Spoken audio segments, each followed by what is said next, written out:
Good evening students. आज हम class 9 की सबसे important chapter atoms and molecule पर वन शॉट वीडियो ला रहे हैं। आई होप ये वीडियो आपके एग्जाम के लिए बहुत फायदेमंद होगा। आप अपने एग्जाम की सारी तैयारी इस वीडियो से कर सकते हैं और जितना भी आपको डाउट है चैप्टर से रिलेटेड आज ये वीडियो देखने के बाद आपको काफी हद तक डाउट खत्म हो जाएगा। चलिए शुरुआत करते हैं। हमारा जो टॉपिक है एटम्स एंड मॉलिक्यूल। तो हमारा जो पहला टॉपिक एटम्स, इस पर बात करते हैं। क्या है ये एटम्स? देखिए, ये आपने अपना प्रीवियस चैप्टर 1 में हमने पढ़ा होगा मैटर के बारे में। इसमें हम लोग मैटर का डिस्कस किया था कि matter which if any substance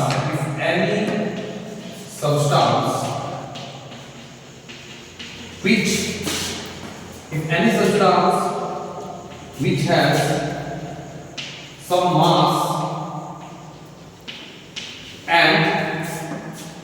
mass and occupy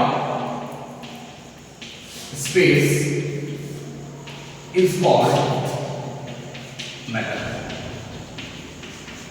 इससे क्या मतलब? Any substance which has some mass and occupy space is called matter। देखो ध्यान से देखो, ये जो मेरे हाथ में डस्टर है, इसको मैटर हम कब बोलेंगे? इसको मैटर तब बोलेंगे जब इसके पास कुछ ना कुछ मास होगा और ये कुछ जगह घेरेगा, तभी हम इसको मैटर बोलेंगे। अब बहुत से बच्चे आगे भी ऐसे हैं हमारे क्लास 9 के, जब भी हम उसको मास वर्ड बोल देते हैं बच्चों तो हर रहा है कि सर क्या बात कर रहे हैं, मास क्या होता है, क्या होता है, ये पता नहीं लगता है। तो मास के बारे में सबसे पहले जानते हैं कि मास होता क्या है। मास क्या होता है?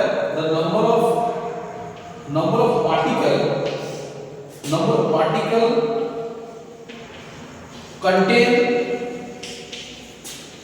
in any object। कोई ऑब्जेक्ट में कितना पार्टिकल है, किसी ऑब्जेक्ट में कितना पार्टिकल है और ये कितने पार्टिकल से मिलकर बना है, उसी को तो मास कहते हैं। तो अगर हम इसकी बात करेंगे, जो मेरे हमने जो डस्टर है, मेरा चॉक है, ये सारे मैटर है। क्यों मैटर है? क्योंकि इसके पास कुछ ना कुछ मास है, क्योंकि इसके पास has some mass and occupy space, और ये जहां पर भी रखेंगे कुछ ना कुछ जगह ये लेगा। मान लो यहां पर रख दिया डस्ट बोर्ड के ऊपर, यहां पर कुछ जगह ले रहा है। ये चॉक को मैंने इस चॉक के बॉक्स में रख दिया, यहां पर भी कुछ जगह ले रहा है, इसलिए हम इसको कहेंगे मैटर। अब सवाल आता है क्या है कि जो मैटर की बात कर रहे हैं कि मैटर किससे बना है, मैटर किससे बना है? सवाल यहां पर आता है मैटर किससे बना है? मैटर बना है पार्टिकल से। मैटर बना है पार्टिकल से। और पार्टिकल किससे बना है? तो पार्टिकल जो सबसे अगर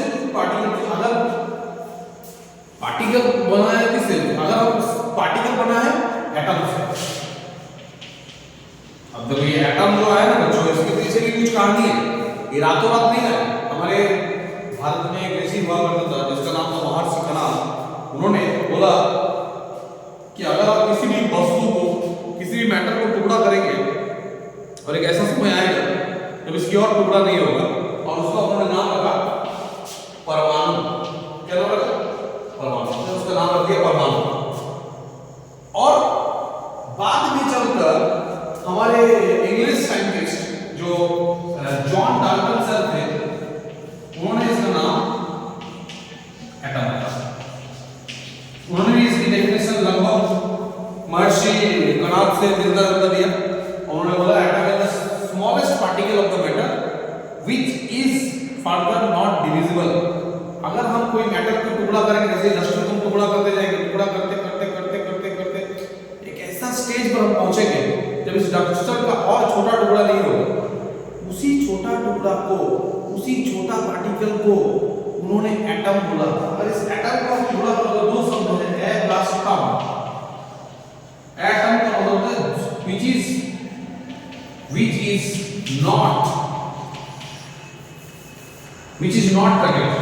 is not कटेड, जिसको काटा नहीं जा सकता है, जिसको हम काट नहीं सकते, जिसको काटा नहीं जा सकता है, उसका नाम उन्होंने एटम रखा। किसने रखा? जॉर्ज डाल्टन ने। और जॉर्ज डाल्टन से पहले कौन आया था? हमारे भारतीय वैज्ञानिक, भारतीय फिलोसोफर, दार्शनिक, इंडियन फिलोसोफर, उसने महर्षि कणाद, उन्होंने इसे बोला परमाणु। और परमाणु कैसे बोला कि अगर हम मैटर का टुकड़ा करेंगे, टुकड़ा करते करते करते एक ऐसा स्टेज पर आप पहुंच जाएंगे जहां इस मैटर का और टुकड़ा होना संभव नहीं है, उसी पार्टिकल को उन्होंने बोला परमाणु, जिसे जॉन डाल्टन ने 1808 में 1808 में इसको नाम रख दिया एटम। क्या नाम रखा? इसका नाम रख दिया एटम, जिसका मतलब होता है जिसको और काटा नहीं जाता है, क्योंकि इसका अनुसार क्या हुआ? Atom is the smallest particle of the matter. अब थोड़ा सा बात करते हैं कि जॉन डाल्टन साहब जो ने बोला, उसने उसकी थ्योरी दिया, जिसका आपको बहुत फेमस नाम Dalton's atomic theory, Dalton's atomic theory, बड़ा इंपॉर्टेंट थ्योरी। अब देखो डाल्टन ये थ्योरी कब दिया उन्होंने? 1808 में। ये थ्योरी दिया उन्होंने 1808 में। ये थ्योरी में उन्होंने बोला all the matter are made of very small particle. All the matter are made of very small particle, which is called atom. दूसरा उन्होंने बोला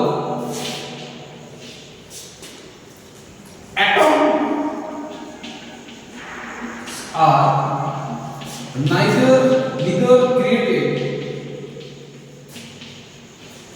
or nor destroyed during any chemical reaction. देखो पहला उन्होंने क्या बोल दिया? जब उन्होंने खोज कर लिया कि अगर मैटर का टुकड़ा करेंगे और मैटर का टुकड़ा करने के बाद मुझे एक ऐसा स्टेज पर आप पहुंचेंगे, सपोज इनहेंस कर देंगे, मेरे पास और पे कागज है, ये मैटर है, इसको टुकड़ा करेंगे, टुकड़ा करते करते करते करते करते एक ऐसा स्टेज पर पहुंचेंगे जो इस कागज के पार्टिकल का टुकड़ा नहीं हो सकता है, और वो सबसे छोटा टुकड़ा जिसको हम अपने आंखों जिसको देख नहीं सकते, विजुअल पार्टिकल, जो एक ऐसा समय आएगा, जब एक ऐसा समय आएगा इस कागज की टुकड़ा का और छोटा टुकड़ा नहीं हो सकता है, तो उसका नाम हमने जॉन डाल्टन ने एटम कर दिया। और उसके बारे में एक थ्योरी दी, उसके बारे में एक थ्योरी दी। क्या थ्योरी दी? उसके बारे में एक थ्योरी लिखा कि all the matters are made of very small particle. जितने भी मैटर है, जितने भी कोई मैटर हो, हवा हो, पानी हो, गैस हो, all the matters are made of very small particle which is called atom. जिस चीज से वो बना हुआ है उसको कहेंगे एटम। इवन अगर आप एक बूंद पानी लेंगे, वन ड्रॉप ऑफ वाटर लेंगे, तो अभी तक कैलकुलेशन करते हैं कि उसके पास 10 के पावर 21 पार्टिकल्स पाए जाते हैं। कितना पाए जाते हैं? एक ड्रॉप ऑफ वाटर में 10 के पावर 21 पार्टिकल पाए जाते हैं। तो पहला उन्होंने लिख दिया कि all the matter are made of very small particle which is called atom. दूसरा उन्होंने लिखा atoms are neither created not destroyed, it can transfer one form to another form during the chemical reaction. कोई भी chemical reaction होगा, उस chemical reaction के दौरान atom को तो क्रिएट नहीं कर सकते, ना ही आप उसको डिस्ट्रॉय कर सकते हो, केवल उसको ट्रांसफर कर सकते हो। जैसे फॉर एग्जांपल मेरे पास एक केमिकल रिएक्शन है CaCO3, जब इसको हीट करेंगे CaO प्लस CO2 हमको मिलेगा। अगर मैं 100 ग्राम CaCO3 लेता हूं, मान लो 55 ग्राम ये मिला और 45 ग्राम ये मिला, अगर दोनों का मास को देखेंगे, LHS में देखेंगे मास कितना है और RHS के मास को सम करेंगे तो मुझे 100 ही मिला, 100 ही ग्राम मिलेगा। मतलब अगर आप इस पूरा का मास को कैलकुलेट कर ले, कैल्शियम के एटम का, कार्बन के एटम का, ऑक्सीजन के एटम का मास को कैलकुलेट कर लिए और सारा इधर के मास को कैलकुलेट कर लिए, दोनों तरफ देख रहे हैं during the chemical reaction mass are conserve. Atom जो है कंजर्वेशन ऑफ मास को फॉलो करता है, इसको फॉलो करता है conservation of mass, conservation of मास को फॉलो करता है। डाल्टन की जो दूसरी पोस्टुलेट थी एटॉमिक थ्योरी का, उसमें कहा गया atoms are neither created not destroyed during any chemical reaction, that means it follow the conservation of mass. और इसके लिए अब इन्होंने तीसरा भी निकाला, चलो जल्दी से नोट कर लो, वीडियो को पॉज करके थोड़ा तुरंत क्विक नोट कर लो। काफी इंपॉर्टेंट पॉइंट्स मैं बता रहा हूं, हमारे एग्जाम में इंपॉर्टेंट पॉइंट्स है और डाल्टन्स थ्योरी एकदम पूछेंगे, 3 मार्क्स का क्वेश्चन रहेगा बच्चों, वेरी इंपॉर्टेंट क्वेश्चंस। दूसरा थर्ड पॉइंट लिखो, क्यों लिखोगे तुम लोग तो पूरा मस्ती में डूबे हुए, पढ़ाई पर ध्यान दो, समय नहीं है, बहुत समय बीत रहा है बच्चों। अब मेरा थर्ड पॉइंट आ गया, थर्ड पॉइंट आपका पूछ सकता, तो थर्ड पॉइंट क्या था, उन्होंने बताया atoms of similar elements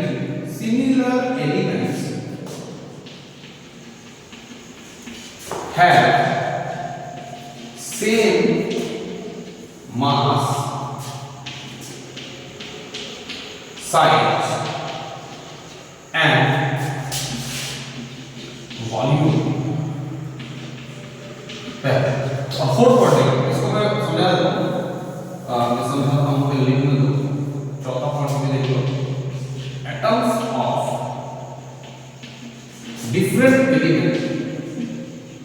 different elements have different mass, size and volume।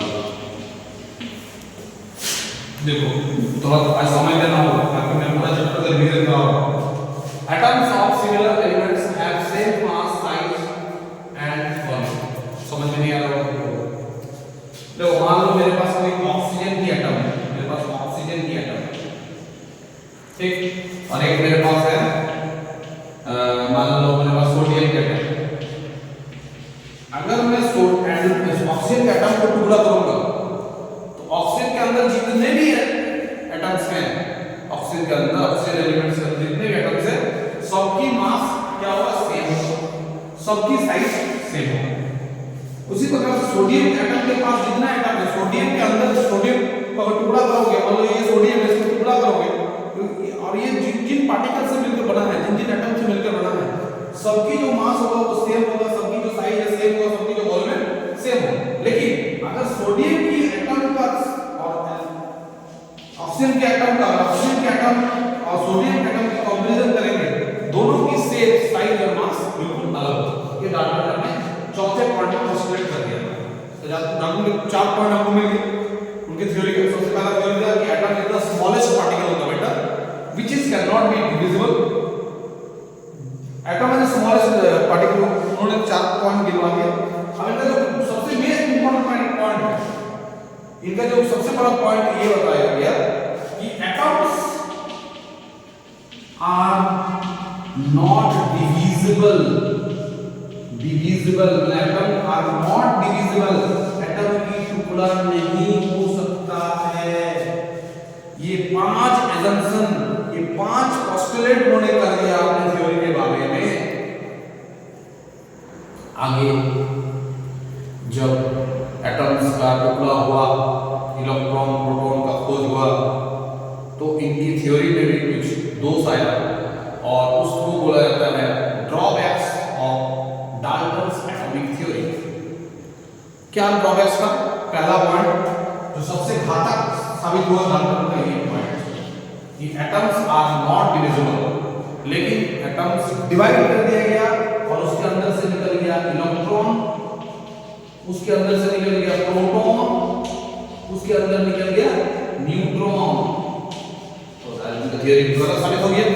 दूसरा उन्होंने बोला atoms of similar element of same mass, लेकिन कार्बन की एटॉमिक नंबर 6, मास 12, कार्बन की एटॉमिक नंबर 6, मास 13, कार्बन की एटॉमिक नंबर 6, मास 14।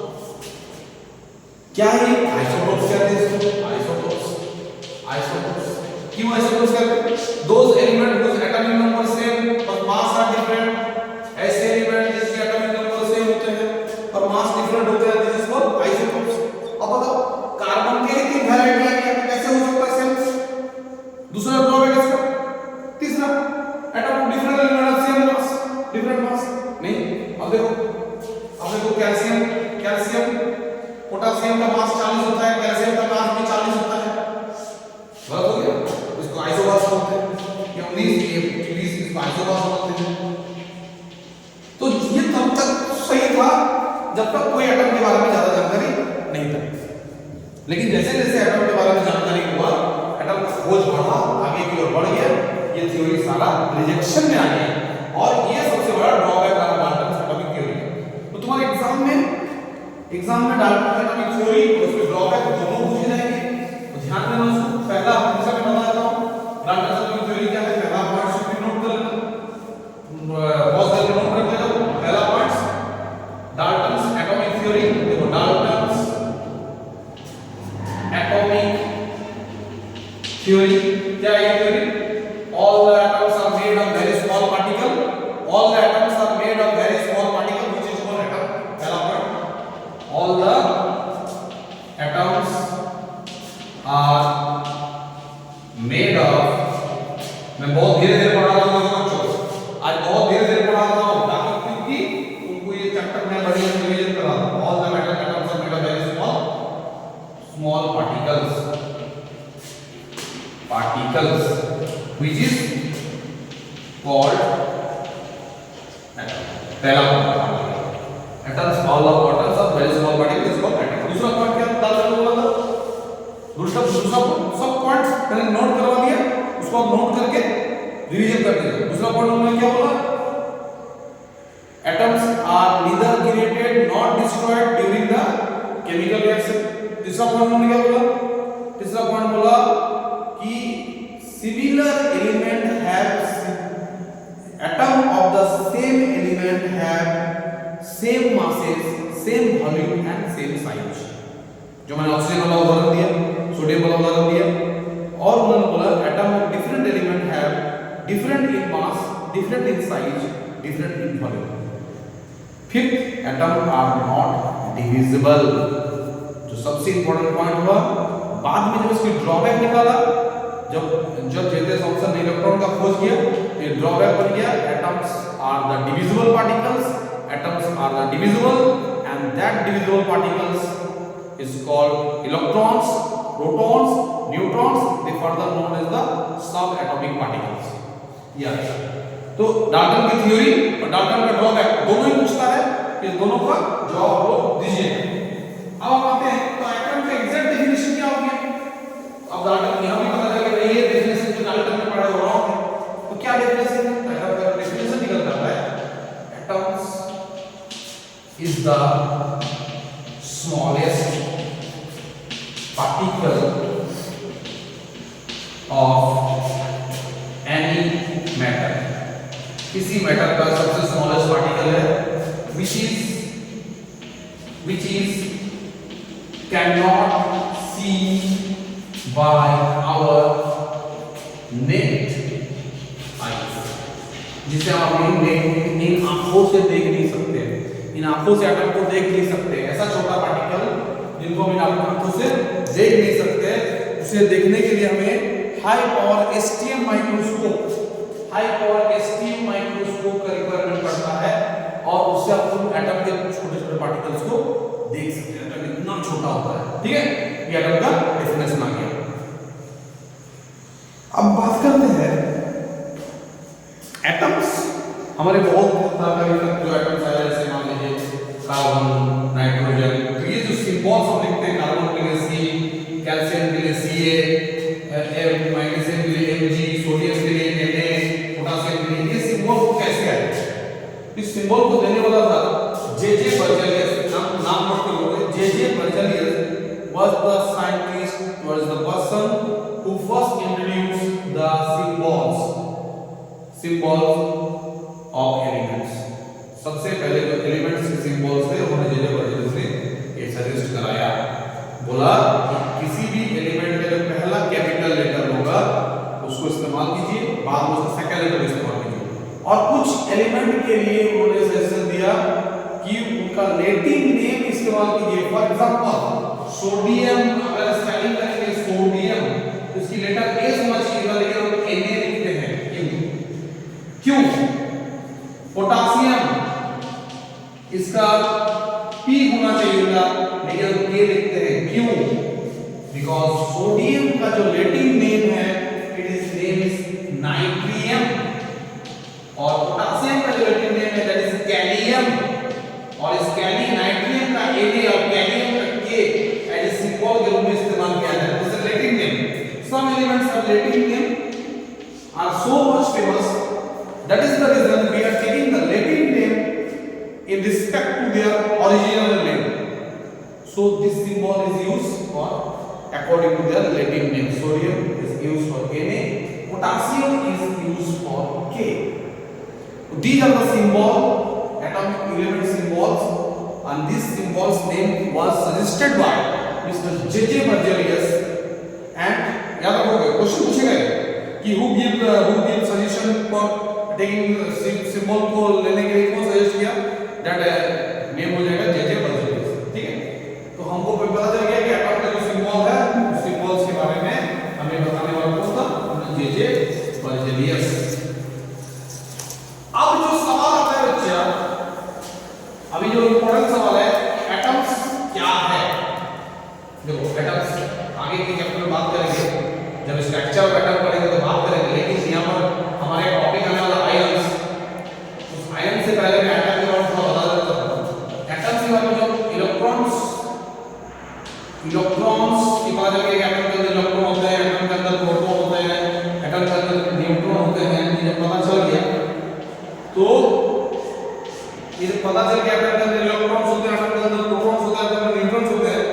तब सवाल होने लगेगा कि कैसे रहते हैं, ठीक है, और क्या क्या व्यवहार करते हैं। तो फिर उसका जो एटम का जो डेफिनेशन बनाया गया, atom is the neutral particle. Neutral particle, what is the meaning of neutral? Neutral means equal number of charges. मतलब एटम के पास इलेक्ट्रॉन्स, जिस इलेक्ट्रॉन्स की चार्ज नेगेटिव होती है और प्रोटॉन की चार्ज पॉजिटिव। आगे वाले चैप्टर में बात करेंगे कितना इलेक्ट्रॉन का चार्ज है, कितना मास होता है, फिर समझ में इलेक्ट्रॉन का चार्ज पॉजिटिव। मतलब कोई भी एटम की बात करने वाला, मेरे पास कोई एटम है जैसा ऑक्सीजन है, इसकी एटॉमिक नंबर होता है 6। अभी इसकी एटॉमिक नंबर 6, तो एटॉमिक नंबर क्या बताता है? तो पहले एटॉमिक नंबर क्या बताएगा? एटॉमिक नंबर क्या होता है? एटॉमिक नंबर जो होता है बच्चा, एटॉमिक नंबर हमें ये बताता है कि एटॉमिक नंबर हमें ये पता चलता है कि number of number of electron and proton present in that particular element. उस पर्टिकुलर एलिमेंट्स में कितने इलेक्ट्रॉन्स और कितने प्रोटॉन प्रेजेंट है, ये हमें पता है। जिस भी एलिमेंट की बात करें तो एटॉमिक जो नंबर होता है it is indicated by the letter Z। इसको Z से नोट करो, सारे टॉपिक्स को नोट करो। ये अलग हो गया, एटॉम के अंदर इलेक्ट्रॉन्स है, प्रोटॉन्स है, न्यूट्रॉन्स है, और एटॉम एक न्यूट्रल पार्टिकल है, अंदर है न्यूट्रल पार्टिकल है, और इसके अंदर इक्वल नंबर ऑफ चार्जेस रहते हैं। Electron positive charge, neutron positive charge रहते हैं। फिर मैंने बता दिया कि एटॉमिक नंबर क्या होता है? एटॉमिक नंबर ऑफ इलेक्ट्रॉन और proton present in that particular elements, ठीक है, it is indicated by letter Z। Note करो, पॉज करके नोट करो। चलो नोट करो, हो गया। चलो फिर से हम बात करते हैं, समझ में आ गया आपको एटम्स क्या है? एटम से न्यूट्रल पार्टिकल है। अभी तक मेरा आपने कहा है, देखो एटम से न्यूट्रल पार्टिकल है और इसमें इक्वल नंबर ऑफ चार्जेस है। मतलब इक्वल नंबर चार्ज होंगे तो कौन चार्ज रहेगा? इलेक्ट्रॉन नेगेटिव चार्ज रहेगा और प्रोटॉन जो है पॉजिटिव चार्ज रहेगा। फिर हम बात करेंगे कि एटॉमिक नंबर क्या होता है? Atomic number of electron and proton present in that particular element, जिसे हम लोग Z से इंडिकेट करते हैं, ठीक है। अब इसके एग्जांपल लेते हैं, चलो देखते हैं तुम कितना सीखा है फटाक से। चलो बात करते हैं फटाक से कितना सीखा है, बात कर लेंगे। जैसे मान लो मेरे पास एक एलिमेंट O है, एक N है और एक है के, ठीक। एक एलिमेंट N O और K, ठीक। अब इस पर बात करते हैं। O इसके एटॉमिक नंबर 6, इसके एटॉमिक नंबर 7, इसके एटॉमिक नंबर 90। तुमको अगर पूछेंगे तो इसमें कितने इलेक्ट्रॉन्स, कितना प्रोटॉन्स है, तुम बोलोगे सर इसमें 6 इलेक्ट्रॉन्स है। सर 6 प्रोटॉन है, कैसे? सर अभी आपने बताया, क्या बताया कि सर किसी एलिमेंट का एटॉमिक नंबर ही उसके अंदर इलेक्ट्रॉन और प्रोटॉन की संख्या बताता है। तो सर इसके अंदर 6, इसके एटॉमिक नंबर 6 है, इसलिए इसकी इलेक्ट्रॉन भी 6 होगा। सर इसकी प्रोटॉन भी 6 होगा। सर हम तो बता देंगे सर, बहुत इजी है। आप बताइए सर जी, दो ट्राई कीजिए। चलिए पॉज करके ट्राई कीजिए, ट्राई कीजिए। चलिए चलिए हो गया, चलिए हम बता देते हैं। जिनका आंसर है चेक करो। E equal to yes 7, P equal to 7, E equal to 90, P equal to 90। होना चाहिए ना, बिल्कुल। Then we can easily calculate the electron and proton present in the atom। देखिए क्या, चलो चलो बहुत बढ़िया है। अब न्यूट्रॉन निकालने के लिए तुम्हें आना होगा इसकी मास। इसकी मास होता है 16, सॉरी इसकी होता है 40 और इसकी होता है 40। चलो कैसे निकालोगे, चलो फॉर्मूला याद कर लो। न्यूट्रॉन निकालने के लिए A equal to atomic mass minus P। Atomic mass क्या है, उसके A से इंटीग्रेट करते हैं और प्रोटॉन को घटा देते हैं। एटॉमिक मास मतलब 16 है, इसकी प्रोटॉन है 6, इसकी न्यूट्रॉन हो जाएगा, सॉरी सॉरी सॉरी सॉरी गलती हो गई। ये इसका एटॉमिक नंबर 8 होता है, ये 8, ये 8, ये 8, इसके अंदर हो जाएगा 8। तो इसमें बात कर लेते हैं, इसकी न्यूट्रॉन निकाल लेते हैं। ये हो जाएगा A माइनस P, तो ये हो गया तेरा 40, ये हो गया 7, इसमें बात कर लेते हैं न्यूट्रॉन। A माइनस P ये हो गया तेरा 40 माइनस 90, देख लिया ना, इजी है। तो कोई भी एटम उसके अंदर इलेक्ट्रॉन्स, प्रोटॉन्स और न्यूट्रॉन निकालने के लिए दो चीज याद रखना हो। पहला उस एटम का एटॉमिक नंबर और दूसरा उस एटम का एटॉमिक मास। चलो मैं नेक्स्ट वीडियो में बात करूंगा सारे चीज के बारे में। तब तक के लिए तुम क्या करोगे, मैं होमवर्क छोड़ के जाता हूँ, बना लेना क्या होमवर्क। स्कूल में भी होमवर्क देते हैं, यहाँ भी नहीं छोड़ रहे हैं, देना तो पड़ेगा, क्या करेंगे। तो बना लेना, कैलकुलेट इलेक्ट्रॉन एंड